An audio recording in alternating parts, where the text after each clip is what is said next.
ஏன் என்ன இப்ப எதுவுமே இல்லாதப்போ ஒரு மூன்றாவது சக்தியா இருக்கிற விஜயோட செயல் தமிழ்நாட்டு கருத்து கணிப்பெல்லாம் வந்திருக்கு. விஜய் 105 இடங்கள் வாங்குவாருன்னு சொல்றாங்க. அது என்னன்னா ஆதவர்ஜுனா எழுதி கொடுத்துருக்கலாம் அந்த மாதிரி கருத்து கணிப்பா, அல்லது புஷி ஆனந்த் எழுதி கொடுத்துருக்கலாம்.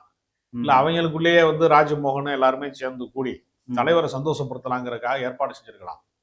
நடைமுறையில கட்சிக்கு இன்னும் கிளைக்கழகம் கிடையாது, பூத் ஏஜென்ட் கிடையாது, இன்னும் மாவட்ட செயலாளர்கள், ஒன்றிய செயலாளர்கள், நகர செயலாளர்கள் மக்களுக்கு அறிமுகமான இவங்களா சொல்லிக்கிறாங்க நான் தான் கட்சியில செயலாளராக இருக்கேன். மக்கள் மன்றத்துல இரண்டாம் கட்ட தலைவர்கள் அறிமுகமாகப்படல. இன்னும் கீழ்மட்டத்தை கீழே நோக்கி மக்களை நோக்கி நகரவே இல்லை கட்சி. மக்களிடம் செல், மக்களிடம் கற்றுக்கொள், மக்களிடம் போய் எல்லாமே நில்லு அப்படின்லாம் சொல்றாங்களே தவிர மக்களிடம் விஜய் இன்னும் போலியே. விஜயே மக்கள்கிட்ட இன்னும் போய் சேராதப்ப ரசிகர்கள் வேடிக்கை பார்க்கிறார்கள்.